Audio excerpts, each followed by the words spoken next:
Die mensen dood te maken, zeg maar. En dat is helemaal misgelopen. Die man is doodgemaakt en die vrouw heeft het overleefd, dus die kon vertellen wat er gebeurt. Dat had ook een adres van ons, want je moest toch nog zo'n contactadres hebben. En toen hebben ze dus gemerkt dat Hetty en ik onze fietsen van Bokstel, dat was het station, naar Utrecht gestuurd hadden. Werd ik opgepakt, kwam in een cel terecht met een meisje. En die had dus helemaal niks gedaan. Die werd de volgende dag vrijgelaten. Heb ik het adres van mijn ouders gegeven. It was 1940, and the streets of Amsterdam were drowning in a suffocating silence. The once lively canals were now patrolled by Nazi soldiers, their boots echoing a dreadful rhythm through the narrow alleys. The world felt frozen, as if holding its breath, waiting for the next tragedy to unfold. Families were ripped apart. Jewish parents were torn from their children and marched to an uncertain fate. Fear permeated the air. Amidst this darkness, two young women, Henriette Hetty Voûte and Gisela Wieberdink-Soehnlein, decided they couldn't stand by. They were not soldiers, spies, or trained operatives. They were students, young, vibrant, with dreams of a future that had suddenly become impossible. But they had something stronger than fear, the resolve to make a difference, to stand up against the evil around them. Henriette Voûte, known as Hetty to her friends, was a biology student at the University of Utrecht. Coming from a deeply patriotic family, her brothers were already active in the underground resistance, and she, too, was determined to fight back. At just 24 years old, Hetty's life transformed from attending lectures to risking it all by joining the Utrecht Children's Committee, UKC, a group dedicated to rescuing Jewish children from the clutches of the Nazis. It wasn't glamorous or grand.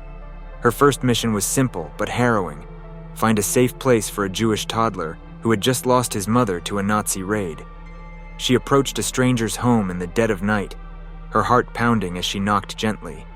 A woman answered, her face etched with fear and suspicion. "Please," Hetty whispered, her voice shaking. "I have a child who needs shelter. Will you help?"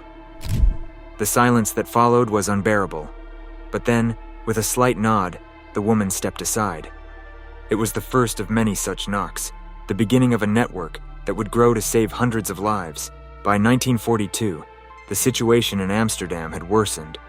Jewish families were rounded up by the dozens, herded into the Hollandsche Schouwburg, a Jewish theater turned deportation center. It was here that parents were loaded onto trucks and sent to Westerbork transit camp, and from there to the death camps of Auschwitz or Sobibor. But across the street from the Schouwburg was the Crèche, a daycare center where their children, terrified and confused, were kept separately. Hetty and Gisela, who had joined her in the resistance, found a way into this horrific place. Imagine the scene they witnessed. Rows of tiny beds filled with toddlers, each clutching a small toy or piece of clothing that connected them to their now absent parents.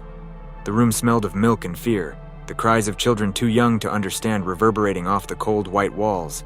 But it was also a place of opportunity. Henriette Pimentel, the headmistress of the Crèche, was part of the resistance. With her help, Hetty and Gisela began a daring mission: to smuggle these children out, one by one, right under the noses of the Nazi guards. They used anything they could: laundry baskets, potato sacks, and even milk cans. Hetty would cradle a child, whispering reassurances, her heart in her throat as she passed through Nazi checkpoints, praying that the soldiers wouldn't look too closely. One of their most daring rescues involved a pair of siblings, Henri and Miriam Hamerslag.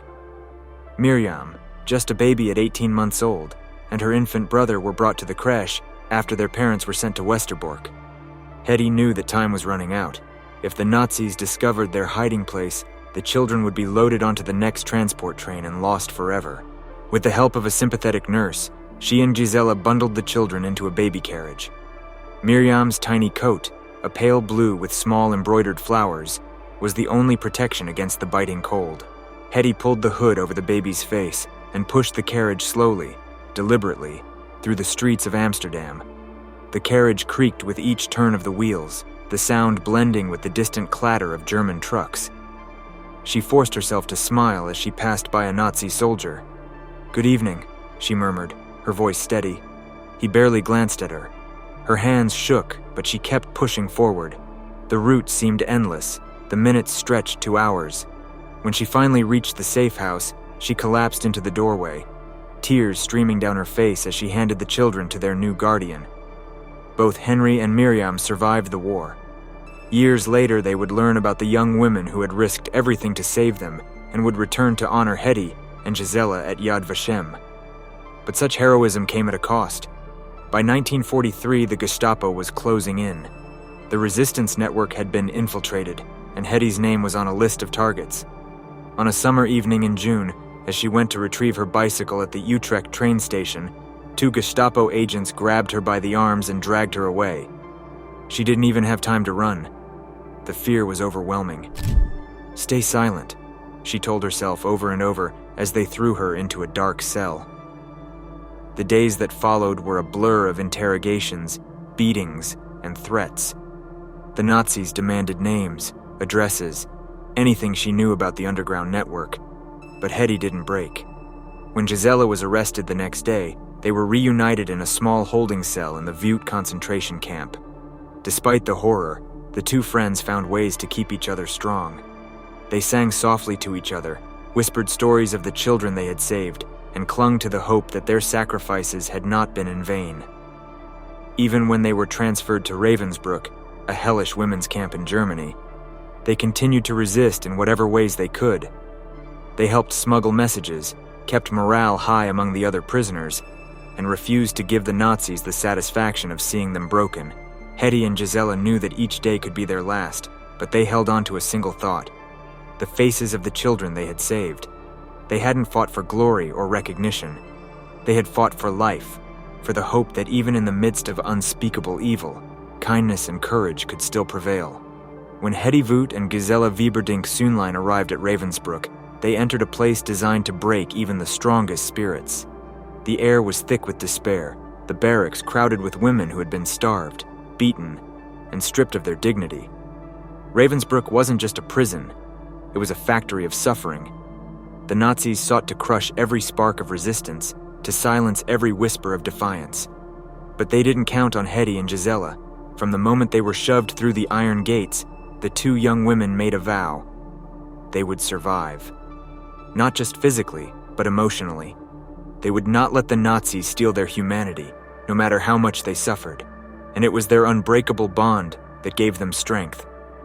They clung to each other in those first terrifying weeks, finding solace in shared memories of their resistance days, their daring rescues, the children they had saved, and the times when, just for a moment, they felt invincible.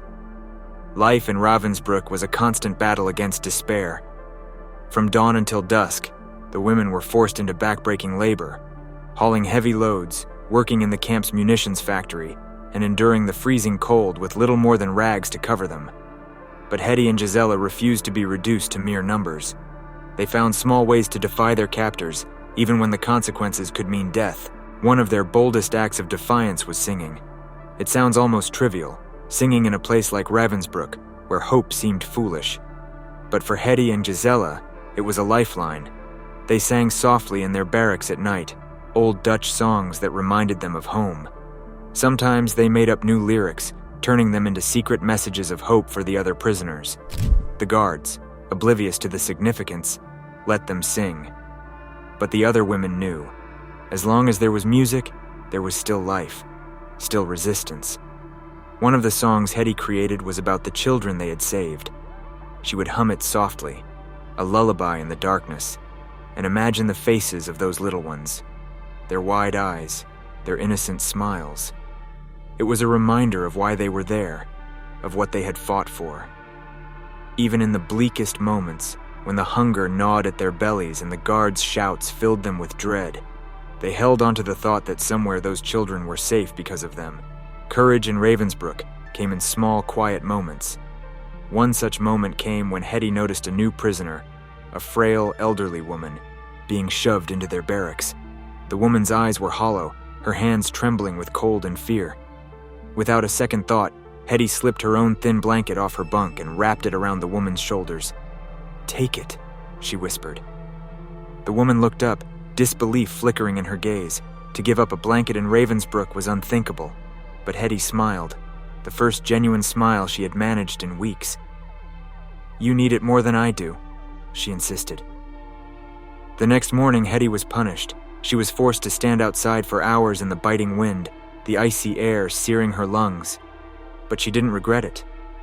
Seeing the light return to that woman's eyes, if only for a moment, was worth every shiver, every lash of the guard's stick. In a place designed to destroy connections, Hetty and Gisela built a family. They shared every scrap of food, every tiny act of kindness. They protected the weaker women, those who were too broken to go on. They whispered stories to each other at night, keeping the memories of their old lives alive. And when the despair threatened to overwhelm them, they held on to each other, refusing to let go. Gisela often spoke of the children they had saved. "Do you think they remember us?" she would ask softly. Hetty would nod, though she knew that many of those children were too young to hold on to such memories. But she liked to imagine them, safe, warm, surrounded by families who loved them. It was a fragile hope, but it kept them going. But hope was hard to maintain in a place like Ravensbrück. Each day, they saw the worst of humanity. Mothers were forced to watch as their children were torn from their arms. Women were selected for brutal experiments, and the screams of the tortured filled the night air. There were days when Hetty wanted to scream, to give in to the overwhelming sense of helplessness that suffocated her. But then she would see Gisela's face, pale but determined, and she would force herself to stand tall. Once they witnessed a mother, no older than Hetty herself, begging for her child's life. The SS guard merely sneered, his face twisted with cruelty, and dragged the sobbing woman away. Hetty could do nothing but stand there, fists clenched at her sides, her body trembling with rage. "Someday," she whispered to Gisela that night, her voice shaking. "Someday they will pay for this." Gisela nodded, tears in her eyes. "But for now we survive," she replied softly. And so they did. By early 1945, the Allies were closing in, and the chaos of the war's end swept through Ravensbrück. Guards began abandoning their posts, and rumors of liberation spread like wildfire. For Hetty and Gisela, each day felt like a lifetime. They clung to the hope that they would live to see freedom, to tell their story. When the camp was finally liberated, the two women could barely stand. Starved, beaten, and broken in body, but not in spirit. They stumbled out of the gates together. They were free, but freedom came with a price. They would never forget the women they left behind, the friends who had not survived. Ravensbrück would haunt them forever. Returning to the Netherlands was bittersweet. The country they had fought for had changed, and the resistance network they had built was gone. Many of their friends had perished, yet Hetty and Gisela found solace in each other. They visited the children they had saved, now grown, and told them of the bravery of their parents, of the sacrifices that had been made for them. In 1988, the two women were honored as righteous among the nations by Yad Vashem, a recognition that came too late for so many. But for Hetty and Gisela, it was never about recognition. It was about the lives they had saved, the hope they had kept alive in a time when hope seemed impossible. When the gates of Ravensbrück finally swung open in April 1945, Hetty and Gisela stumbled out into a world that was almost unrecognizable. The Allies had come, the war was over, and the tyranny of the Nazis had crumbled into dust. But the scars of what they had endured, the starvation, the beatings, the constant fear, would never fully heal. They were free, but not whole. The women who emerged from the camps were shadows of their former selves. Their eyes, once filled with the fire of resistance, were now haunted by the memories of what they had seen, what they had lost. Their bodies were frail, ravaged by disease and hunger, but their spirits still burned with a quiet resolve. They had survived, and now they faced the daunting task of rebuilding their shattered lives in a country that barely recognized them. For Hetty and Gisela, returning home was almost as challenging as surviving the camps. Many of their friends and comrades in the resistance had not made it. The networks they had painstakingly built were gone, dismantled by the Nazis, or dissolved in the chaos of war's end. One of Hetty's first missions upon returning was to find the children they had rescued. Many of these children had been hidden so well that it was difficult even for her to track them down. Families that had risked everything to shelter Jewish children during the war were now wary, afraid to reveal too much in the uncertainty of post-war Europe. Some children had been so young when they were hidden that they no longer remembered their true identities or the women who had saved them. Hetty tirelessly visited safe houses, knocking on doors and asking the same question over and over. Do you remember the little girl with brown curls? Or, do you have a child named David living here? Each reunion was bittersweet. Some of the children clung to her, sobbing as they remembered their parents, whose faces were now just blurry memories. Others, who had been babies when they were taken in, looked at her with blank confusion, not understanding who this strange woman was and why she cared so much. One of the most emotional reunions came when Hetty found Henri and Miriam Hamerslag, the two siblings she had helped smuggle out of the Crèche. Now 4 and 6 years old, they were living with a loving Dutch family in the countryside. When Hetty arrived, the children stared at her, wide-eyed and curious. Slowly as she spoke, the memories seemed to flicker in their eyes, the feel of her arms as she carried them, the sound of her voice as she whispered soothing words on that terrifying night. Henri, the older of the two, stepped forward and wrapped his small arms around her legs. "Are you the lady who sang to us?" he asked softly. Hetty's heart broke and healed all at once. "Yes, my love," she whispered, tears streaming down her face. "I'm the one who sang to you." But as moving as these reunions were, they were the exception. Most of the Netherlands was focused on rebuilding, and there was little interest in hearing the stories of women like Hetty and Gisela. The country, ravaged by war, was preoccupied with the practicalities of survival, repairing bombed-out buildings, re-establishing industry, and grappling with the loss of nearly 75% of its Jewish population. There was little time or energy to honor the courage of those who had risked their lives to save others. For many in the resistance, the end of the war brought not relief, but disillusionment. Hetty found herself struggling to find a place in this new world. Her work during the war had been dangerous, thrilling, and deeply meaningful. Now, she felt adrift. She tried to return to her studies, but the classroom seemed hollow and irrelevant. How could she sit through lectures on biology when she had seen the worst of humanity? She also struggled with health issues.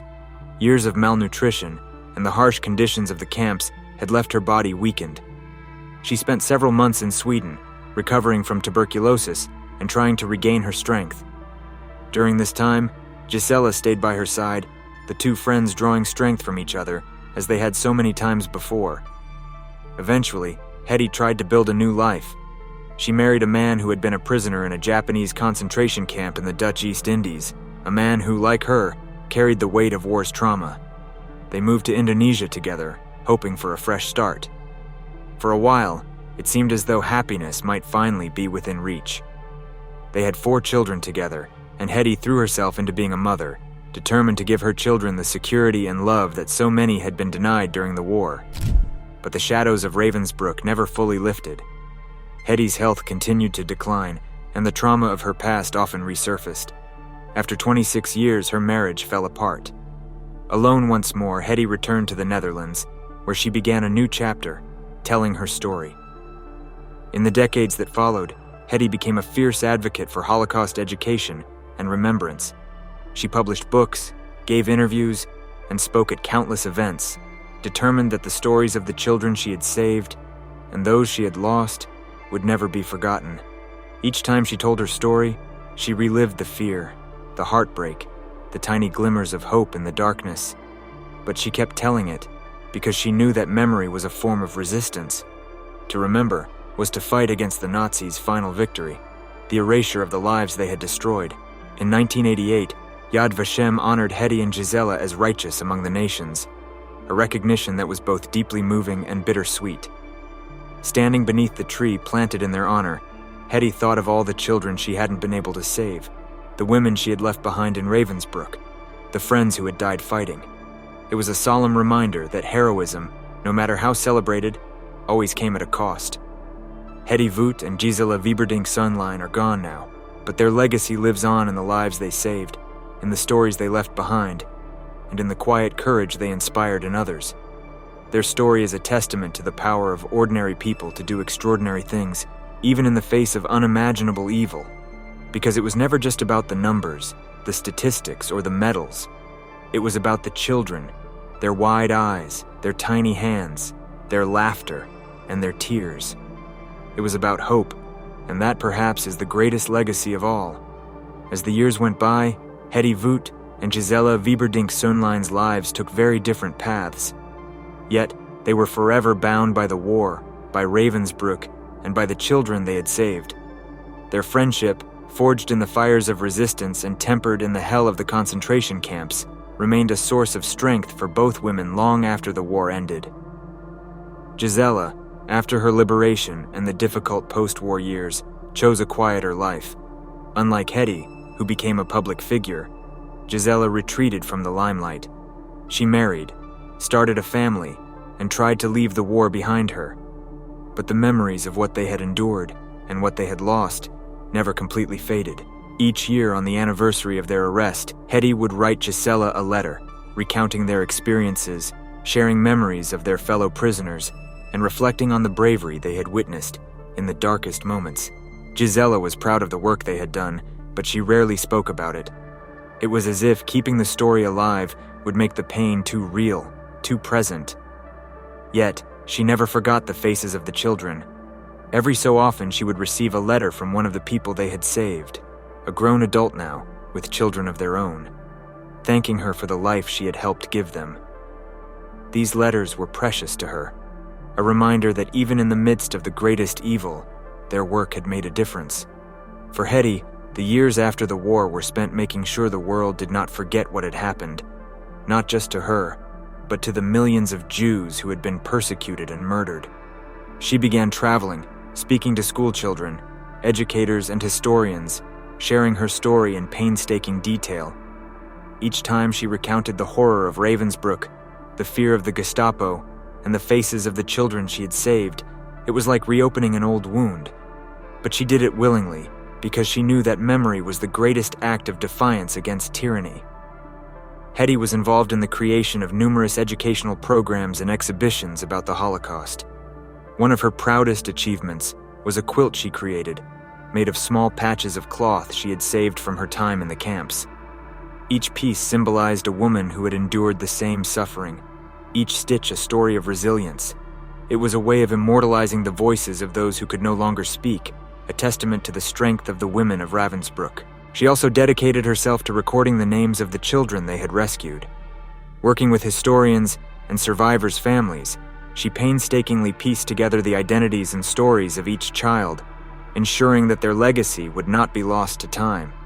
In the 1970s, she donated her journals and code books to the Ghetto Fighters' House Museum in Israel, making sure that future generations would know about the courage of the resistance, the sacrifices of the hidden families, and the innocence of the children caught in the crossfire of war. The recognition by Yad Vashem in 1988 was a deeply emotional moment for both women. Standing in the garden of the righteous among the nations, beneath the tree planted in their honor, Hetty and Gisela held hands. The ceremony was attended by some of the children they had saved, now adults, with families of their own. As the names of those they had rescued were read aloud, Hetty felt a surge of emotions: pride, grief, relief, and finally, a sense of closure. "I did not save them alone," she said quietly, addressing the audience. "It took a village. Each child, each life, was saved by dozens of people working together, risking everything. We didn't do it for medals or for recognition. We did it because it was right." Gisela, tears streaming down her face, nodded silently. She had always been the quieter of the two, the one who stayed in the shadows, but here, surrounded by the children they had saved, she felt a peace she hadn't known in years. They had done something that mattered, something that would outlast the pain and the suffering, something that would live on. As the years passed, Hetty continued to speak, even as her health declined. She visited schools, universities, and museums, tirelessly sharing her story. She was determined that the Holocaust would not become just another chapter in a history book. "These were not numbers," she would say. "They were people. Children, mothers, fathers, with lives and dreams, just like yours." She wanted young people to feel the weight of what had happened, to understand that the hatred and indifference that led to the Holocaust could happen again if they did not remain vigilant. In her later years, she received letters and phone calls from many of the children she had saved. They were doctors, teachers, and artists now. Men and women who had built lives and families because of what she and Gisela had done. It was a source of comfort for her, a reminder that their sacrifices had not been in vain. Hetty Voûte passed away quietly in her home in the Netherlands, surrounded by her children and grandchildren. At her funeral, survivors, resistance members, and dignitaries gathered to pay their respects. Gisela, frail and unable to travel, sent a letter, which was read aloud during the ceremony. "We were two ordinary girls," it read. "But together, we did extraordinary things. Hetty was the bravest person I ever knew. Her courage gave me strength. Her friendship saved me, and because of her, so many others were saved. She was a light in the darkest of times." Her words captured the essence of Hetty's life, a beacon of hope, a testament to the power of ordinary people to make an extraordinary difference. Even in death, Hetty's spirit remained unbroken, her legacy alive in the countless lives she had touched. Gisela herself passed away a few years later, quietly and without fanfare, just as she had lived. But the impact of their story, the courage, the defiance, the love they showed for humanity, continues to inspire. They remind us that heroism doesn't always come in the form of grand gestures or battlefield bravery. Sometimes it comes from a whispered promise, a hand held in the darkness, and the unbreakable resolve to do what is right no matter the cost.